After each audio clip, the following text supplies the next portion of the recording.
معزز سامعین کرام، آپ سن رہے ہیں پیارے اردو چینل پر سید امیر علی کی کتاب تاریخ اسلام۔ اگر آپ پیارے اردو چینل پر نیو ہیں تو چینل کو سبسکرائب کرنا نہ بھولیں اور بیل آئیکن کو لازمی پریس کیجیے تاکہ آئندہ آنے والی تمام نئی اقساط آپ کو بر وقت موصول ہوتی رہیں۔ چینل کو پروموٹ کرنے اور سپورٹ کرنے کے لیے آڈیوز کو لائک، شیئر اور کمنٹ لازمی کیجیے۔ باب نمبر 31، عماد الدین زنگی۔ مستشہد کے بعد راشد اس کا جانشین بنا۔ راشد چند مہینوں سے زیادہ حکومت نہ کر سکا۔ راشد اور سلطان مسعود میں اختلاف اس حد تک بڑھا کہ راشد بغداد چھوڑنے پر مجبور ہو گیا۔ اس پر سلطان مسعود نے راشد کو برطرف کر کے مقتضی بالا امر اللہ کو خلیفہ مقرر کیا۔ سلجوقی حکمرانوں کے اقتدار میں کمی آتے ہی خلیفہ نے عراق اور کلد میں اپنی پوزیشن مضبوط کر لی۔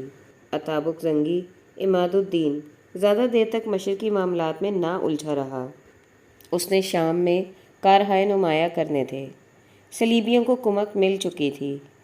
وہ جوش و خروش کے مظاہرے کر رہے تھے۔ انہوں نے بوزا پر قبضہ کر کے وہاں کی ساری آبادی کو قتل کر دیا تھا۔ بچوں اور عورتوں کو غلام بنا لیا گیا۔ اس کے بعد وہ شیرز کی طرف بڑھے۔ انہوں نے شیرز سے زراریہ کا محاصرہ کر لیا۔ اتابک زنگی نے صلیبیوں کے تعاقب میں کئی شہروں پر قبضہ کر لیا۔ بو آبو کو صلاح الدین ایوبی کے باپ نجم الدین ایوب کے سپرد کر دیا گیا۔ دوسرے سال اس نے بارین میں صلیبیوں کو شکست دی۔ 1044 عیسوی میں اس نے اویسیہ کو فتح کر کے صلیبیوں کو ایک شدید شکست دی۔ اس فتح کے بعد اتابک زنگی نے صلیبیوں سے ان کے مظالم کا انتقام لینا چاہا، لیکن اس کی انسان دوستی اس کے انتقام پر غالب آئی۔ تمام قیدیوں کو رہا کر دیا گیا۔ اویسیہ ایک حفاظتی دستہ مقرر کر کے اتابک آگے بڑھا اور کئی ایک شہروں کو فتح کیا۔ اس نے قلعہ جابر کا محاصرہ کر لیا ہوا تھا کہ اس کے ایک غلام نے اسے سوتے میں قتل کر دیا اور اپنے زمانے کا ایک بہت بہادر انسان یوں دنیا سے رخصت ہو گیا۔ عماد الدین زنگی کا اپنی رعایا کے ساتھ بہت اچھا سلوک تھا۔ اس کے عہد میں کھیتی باڑی اور تجارت کو فروغ ہوا۔ بنجر علاقوں میں کاشتکاری کی گئی۔ صلیبیوں نے جن علاقوں اور شہروں کو برباد کیا تھا وہ اتابک کی کوششوں سے پھر آباد ہو گئے۔ اس کے وزیر جمال الدین الجواد کی کوششوں سے علوم و فنون کو بہت فروغ حاصل ہوا۔ عماد الدین زنگی نے ایک مرتبہ کہا تھا کہ مجھے گھوڑوں کی زین حریر و پرنیا کے بستر سے زیادہ نرم اور میدان جنگ کی پکار دلکش راگ سے زیادہ اچھی معلوم ہوتی ہے۔ عماد الدین زنگی نے اپنے پیچھے 4 بیٹے چھوڑے۔ سیف الدین غازی سب سے بڑا تھا۔ وہ موصل کا حکمران بنا۔ نور الدین محمود حلب پر قابض ہوا۔ دوسرے 2 بیٹوں کے نام قطب الدین مودود اور نصر الدین تھے۔ نور الدین ایک بہادر سپاہی کے علاوہ فاضل اور علم دوست تھا۔ اس نے اپنی سلطنت کے ہر حصے میں کالج اور ہسپتال قائم کیے۔ اس کے دربار میں بہت سے علماء اور فضلاء موجود تھے۔ اس نے سب سے پہلے ہائی کورٹ دارالعدل قائم کیا۔ شہر سور کا پادری ولیم اس کی بہادری، سخاوت اور علم دوستی کی بہت تعریف کرتا تھا۔ اس کی زندگی کا مقصد رفاع عامہ تھا۔ جو ہی نور الدین نے حلب کی حکومت سنبھالی، صلیبیوں نے اویسیہ کے حفاظتی دستے اور شہر کی مسلم آبادی کو قتل کر دیا۔ نور الدین عقاب کی طرح جھپٹا۔ اس نے صلیبی سپاہیوں اور سازشوں کو قتل کر دیا۔ اویسیہ پر مسلمانوں کے دوبارہ قابض ہونے کے بعد دوسری صلیبی جنگ شروع ہو جاتی ہے۔ باب نمبر 32، دوسری صلیبی جنگ۔ اویسیہ پر مسلمانوں کا دوبارہ قبضہ ہوتے ہی یورپ میں اسلام کے خلاف ایک نئی صلیبی جنگ کی تیاریاں ہونے لگیں۔ کلیروا کے سینٹ برناؤ نے لوگوں کو اس جنگ کی ترغیب دی۔ چنانچہ 114 عیسوی میں کونارو سوم شہنشاہ جرمنی اور لوئی ہفتم نے اس مقدس جنگ میں اس لیے حصہ لیا تاکہ عیسائیوں کو ان کی بدبختی سے بچایا جائے۔ ہم اصل مورخوں کا بیان ہے کہ ایک جھنڈے تلے 9 لاکھ صلیبی سپاہی اپنے بھائیوں کی مدد کے لیے شام اور فلسطین کی طرف بڑھے۔ لوئی ہفتم کے ساتھ اس کی بیوی بھی تھی جس نے آگے چل کر انگلستان کے ہنری دوم سے شادی کر لی۔ اس کے دیکھا دیکھی بہت سی عورتیں بھی لشکر میں شریک ہو گئیں۔ جرمن صلیبیوں میں بھی کئی ایک مسلح عورتیں تھیں۔ فرانسیسی بھی کسی طرح اس جنسی اختلاط سے پیچھے نہیں تھے۔ ان عورتوں کی موجودگی نے اخلاق پر کافی ضرب لگائی۔ ان دنوں فوجوں کا جو حشر ہوا سب کو معلوم ہے۔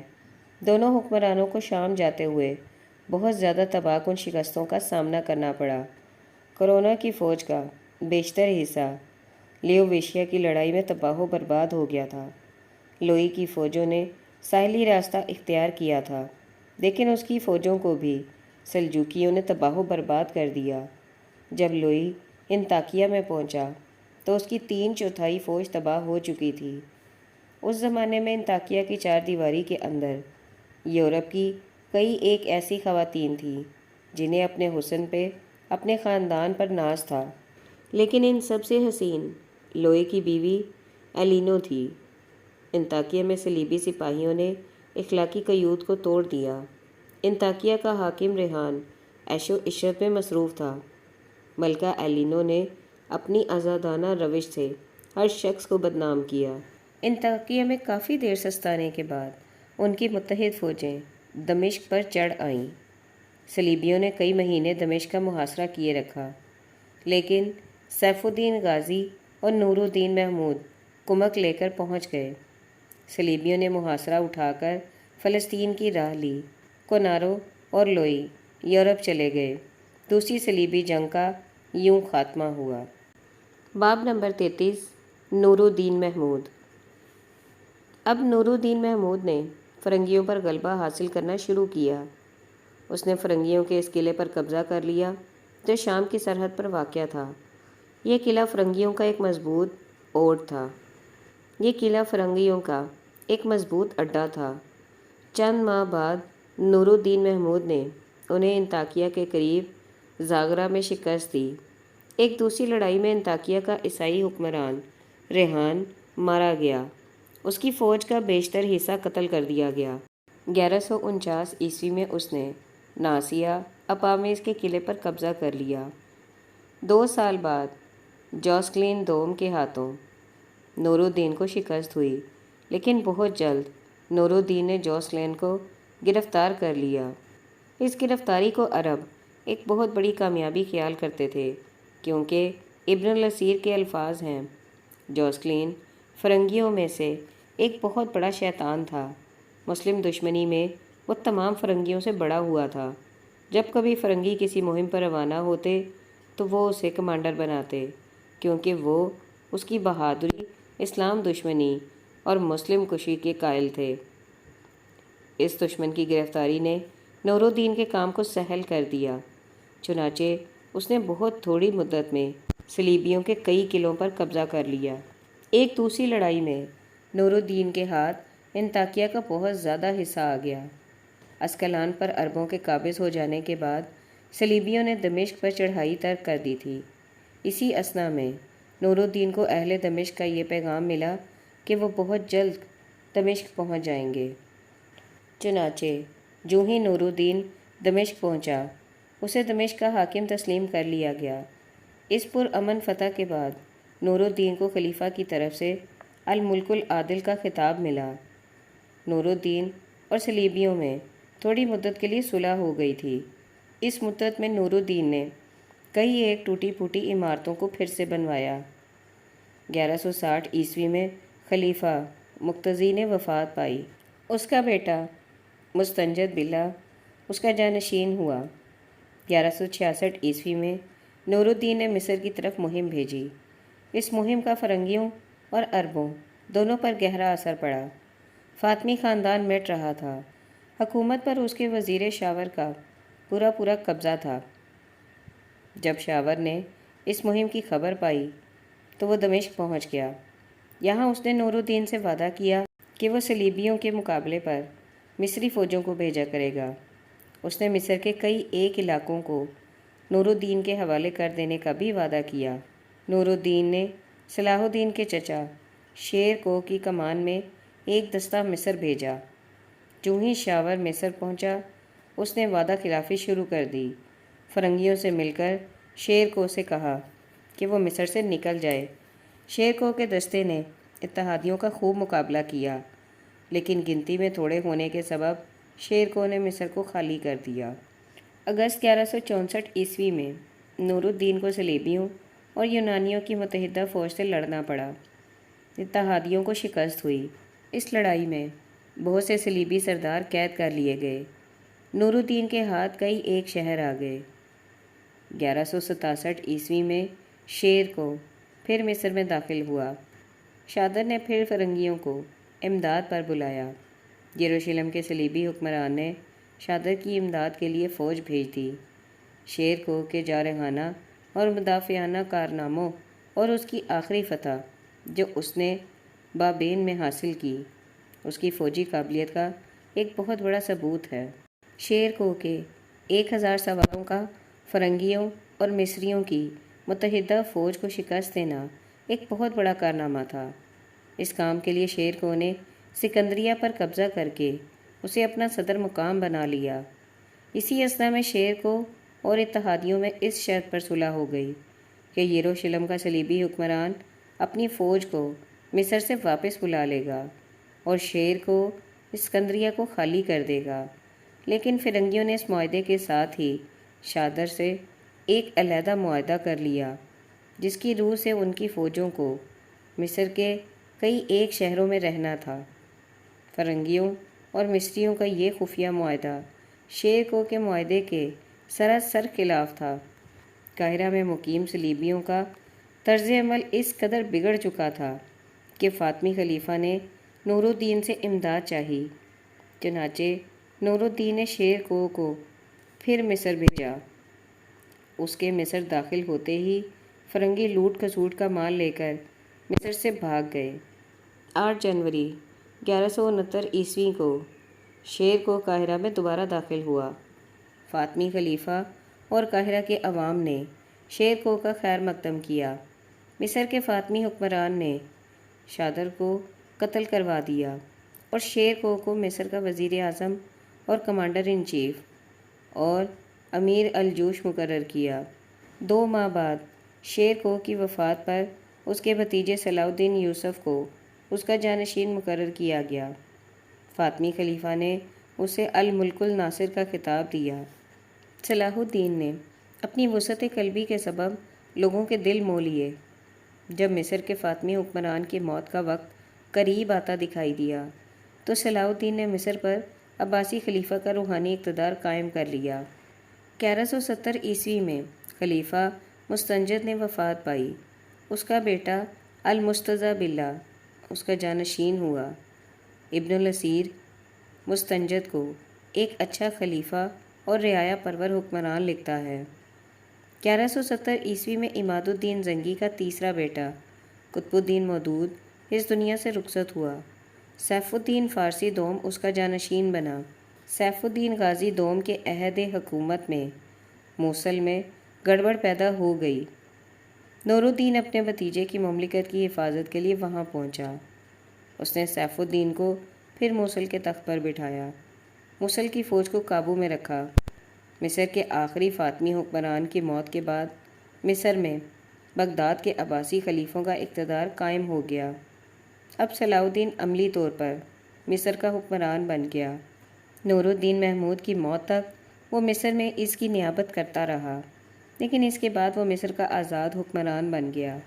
1184 میں اس نے اپنے بھائی توران شاہ کو یمن فتح کرنے کے لیے بھیجا تھا۔ اس مہم میں اسے کامیابی حاصل ہوئی۔ نور الدین محمود کی موت کے بعد صلاح الدین نے مصر، نوبہ، حجاز اور یمن پر اپنا تسلط جما لیا۔ نور الدین نے اپنے پیچھے ایک بیٹا اسماعیل الملک الصالح چھوڑا جس کی عمر 12 سال تھی۔ باب نمبر 34 صلاح الدین ایوبی۔ صلاح الدین ایوبی نے نور الدین محمود کے بیٹے ملک الصالح کو اپنی وفاداری اور اپنی خدمات کا یقین دلایا اور اسے بہت سے تحائف بھیجے۔ مصر میں ملک الصالح ہی کے نام پر خطبہ پڑھا جاتا تھا، سکوں پر بھی اسی کا نام کندہ تھا۔ چونکہ ملک الصالح چھوٹی عمر کا تھا، اس لیے اس کے باپ کے حلیفوں نے آہستہ آہستہ اپنے اقتدار کو بڑھانا شروع کر دیا۔ ان حالات کو دیکھتے ہوئے صلاح الدین نے ان لوگوں کو تنبیہ کرتے ہوئے لکھا کہ تم سازشوں سے باز آ جاؤ، ورنہ مجھے خود دمشق آنا پڑے گا۔ اس پر ایک امیر ملک الصالح کو حلف لے گیا۔ اب دمشق پر فرنگی حملے کا امکان بڑھ گیا، چنانچہ صلیبیوں نے شہر کا محاصرہ کر لیا۔ ایک بہت بڑی رقم دے کر صلیبیوں سے رہائی حاصل کی گئی۔ اب صلاح الدین دمشق کی طرف بڑھا۔ دمشق پر اس کا قبضہ ہو گیا۔ وہ نور الدین محمود کے محل میں داخل نہ ہوا۔ اس نے اپنے باپ کے مکان میں رہائش اختیار کی۔ ملک الصالح سے ملاقات کرنے کے لیے اب صلاح الدین حلب کی طرف بڑھا۔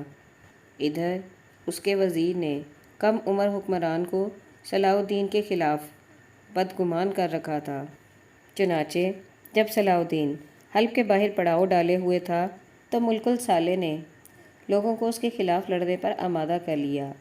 صلاح الدین نے حلبی فوج کو شکست دی۔ اب وزیر نے صلاح الدین کو قتل کرانے کی سازش کی، لیکن وہ اس میں ناکام رہا۔ اب ملک الصالح کے نااہل ولی نے صلیبیوں کو حمص کے قریب شکست دی۔ اس نے حلب کا محاصرہ کر لیا۔ ملک الصالح کی درخواست پر اس نے حلب کے آس پاس کے تمام شہر اسے واپس کر دیے۔ ایک معاہدے کی روح سے اس نے دمشق کو اپنے مملکت میں شامل کر لیا۔ خلیفہ نے صلاح الدین کو سلطان کا خطاب دیا۔ 1182 عیسوی تک مغربی ایشیا کے تمام حکمرانوں نے صلاح الدین کے اقتدار اعلیٰ کو تسلیم کر لیا۔ اسی اثنا میں یورپ سے صلیبیوں کی ایک بھاری تعداد شام کے ساحلی شہروں میں اتر چکی تھی۔ 1187 عیسوی میں سبیلا اور گائی دی نوریان یروشلم کی ملکہ اور بادشاہ تسلیم کیے جا چکے تھے۔ ایک سال پہلے صلیبی عام معاہدے کو توڑ چکے تھے جو سلطان صلاح الدین اور فرنگیوں میں ہو چکا تھا۔ صلیبیوں نے عہد شکنی کرتے ہوئے مسلمانوں کے ایک تجارتی کارواں کو لوٹ کر بہت سے لوگوں کو قتل کر دیا تھا۔ صلاح الدین نے یروشلم کے حکمران سے اس نقصان کی تلافی چاہی۔ جب صلیبی حکمران نے کوئی جواب نہ دیا تو سلطان صلاح الدین عہد شکن کو سزا دینے کے لیے میدان میں اتر پڑا۔ 3 جولائی 1187 عیسوی کو تبریہ کے میدان میں دونوں فوجوں میں لڑائی ہوئی۔ 10,000 صلیبی سپاہی مارے گئے۔ ان کے بڑے بڑے سرداروں کو قید کر لیا گیا۔ اس فتح کے بعد نابلس، دمہ، یاز، بروت اور دوسرے شہروں نے صلاح الدین ایوبی پر اپنے دروازے کھول دیے۔ سلطان نے بہت جلد اسکلان پر بھی قبضہ کر لیا۔ اب سلطان نے بیت المقدس یروشلم کی طرف توجہ کی۔ سلطان نے لڑائی شروع کرنے سے پہلے صلیبیوں کے سامنے بہت اچھی شرطیں پیش کیں، لیکن صلیبیوں نے ایک شرط بھی نہ مانی۔ اس پر صلاح الدین نے ارادہ کر لیا کہ وہ گاڈفرے بوئی لوئی کے قتل عام کا انتقام لے گا۔ اب سلطان کی فوجوں نے بیت المقدس کا محاصرہ کر لیا۔ چند دن بعد صلیبیوں نے سلطان سے رحم کی درخواست کی۔ سلطان نے عیسائیوں کو شہری حقوق دے کر انہیں اپنی مملکت میں رہنے کی اجازت دے دی۔ صلیبی سپاہیوں پر یہ شرط عائد کی گئی کہ وہ 40 دن کے اندر اپنے بال بچوں سمیت یروشلم سے نکل کر سوریہ طرابلس کو چلے جائیں۔ سلطان نے 10,000 سپاہیوں اور ان کے عزیزوں کا زر فدیہ اپنے پاس سے ادا کر کے انہیں شہر چھوڑنے کی اجازت دلوائی۔ ہزاروں کو بغیر زر فدیہ لیے ہوئے چھوڑ دیا گیا۔ سلطان نے ان بے سر و سامان انسانوں کی مدد کی۔ اس نے بیٹوں کو ماؤں کے حوالے کر دیا، بیویوں کو شوہر واپس کر دیے، جو قید میں رہے ان سے بہتر سلوک کیا۔ جب تک سارے صلیبی یروشلم سے باہر نہ نکل گئے، اس وقت تک سلطان صلاح الدین نے دمشق پر قدم نہ رکھا۔ فرنگیوں نے جن مسجدوں، مدرسوں اور کالجوں کو ویران کر دیا تھا، ان کی مرمت کروائی۔ صلیبیوں کی ظالمانہ حکومت کی جگہ عادلانہ حکومت قائم کی۔ بیت المقدس سے نکل کر سلطان صلاح الدین ایوبی نے شام کے کئی ایک ساحلی علاقوں کو صلیبیوں سے آزاد کرا لیا۔ باب نمبر 35، تیسری صلیبی جنگ۔ بیت المقدس پر مسلمانوں کے قابض ہو جانے سے یورپ میں بے چینی پیدا ہو گئی۔ کلیسا والوں نے شہزادوں اور عوام کو ایک صلیبی جنگ کے لیے تیار کرنا شروع کر دیا، چنانچہ انہیں اس میں پوری کامیابی ہوئی۔ عکا کے قریب کمک پہنچنی شروع ہو گئی۔ اس مہم میں یورپ کے 3 بادشاہوں نے شرکت کی: فریڈرک باربروسا شہنشاہ جرمنی، فلپ ایکسس شاہ فرانس اور رچرڈ شیردل شاہ انگلستان اپنی اپنی فوج لے کر ارض مقدس کی طرف بڑھنے کی تیاریاں کرنے لگے۔ اگر اس وقت سلطان صلاح الدین ایوبی مصر اور شام کے بیڑوں کو متحد کر کے انڈونیشیا کے ساحل کی ناکہ بندی کر دیتا تو اس طرح ایک طرف فلسطین میں موجودہ صلیبی محصور ہو جاتے اور دوسری طرف یورپ کے صلیبیوں کا ساحل پر اترنا دشوار ہو جاتا۔ 29 اگست 1179 عیسوی کو صلیبیوں نے عکا کا محاصرہ کر لیا۔ جب سلطان صلاح الدین ایوبی کو اس محاصرے کا پتہ چلا تو اس نے ایک جنگی کونسل بلائی۔ اس کا اپنا خیال یہ تھا کہ صلیبیوں کا راستہ کاٹ دیا جائے، لیکن کونسل کے بہت سے ارکان نے اس رائے کا اظہار کیا کہ عکا کا محاصرہ کرنے والی صلیبی فوج پر حملہ ہونا چاہیے۔ چنانچہ صلاح الدین اپنی فوج لے کر عکا کی طرف بڑھا۔ جب سلطان وہاں پہنچا تو اس نے عکا کو صلیبیوں کے محاصرے میں پایا۔ مسلمانوں کو خشکی کی راہ سے مدد مل رہی تھی، صلیبیوں کو بحری راہ سے کمک پہنچ رہی تھی۔ صلاح الدین نے محاصرین پر حملہ کر دیا۔ پہلے حملے میں مسلمانوں اور عکا کے درمیان رسل و رسائل پیدا ہو گئے۔ اگلے دن صلیبیوں نے حملہ کیا لیکن پسپا کر دیے گئے۔ صلیبیوں کی یہ خواہش تھی کہ سلطان کی فوج کو مزید کمک پہنچنے سے پہلے شکست دے دی جائے، چنانچہ انہوں نے سلطان کی فوج پر ایک بہت بڑا حملہ کیا۔ اس حملے میں 10,000 صلیبی کام آئے۔ لاشوں کی کثرت سے سلطان کے خیموں میں وبا پھوٹ نکلی، چنانچہ سلطان نے اپنے خیمے پیچھے ہٹائے۔ اب صلیبیوں نے عکا پر حملہ کیا۔ سلطان کے حملے سے محفوظ ہونے کے لیے انہوں نے اپنے خیموں کے ارد گرد خندق کھود دی۔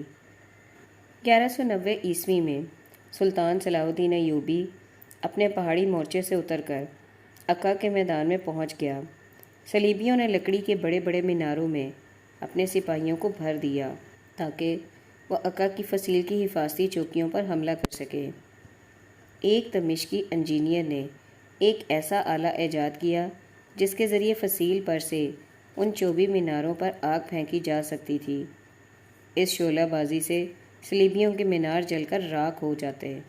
اسی اثنا میں مصری بیڑا کمک لے کر عکا کی طرف بڑھا۔ ایک سمندری لڑائی میں صلیبی بیڑے کو شکست ہوئی۔ مصری بیڑا عکا کی بندرگاہ میں داخل ہوا۔ اسی اثنا میں یہ خبر ملی کہ فریڈرک باربروسا ایک بہت بڑی فوج لے کر فلسطین کی طرف بڑھ رہا ہے۔ اب سلطان نے مسلم حکمرانوں سے امداد طلب کرنے کے لیے اپنے سفیر بھیجے، لیکن ان میں سے کوئی بھی آڑے وقت میں اس کے کام نہ آیا۔ سلطان کو یورپ کی متحدہ فوجوں سے اکیلے لڑنا پڑا۔ جرمنی کے شہنشاہ فریڈرک باربروسا کی قسمت میں منزل تک پہنچنا نہیں تھا۔ وہ ایک دریا پار کرتا ہوا ڈوب گیا۔ اس کی فوج میں ابتری پھیل گئی۔ بہت سے سپاہی گھروں کو لوٹ گئے۔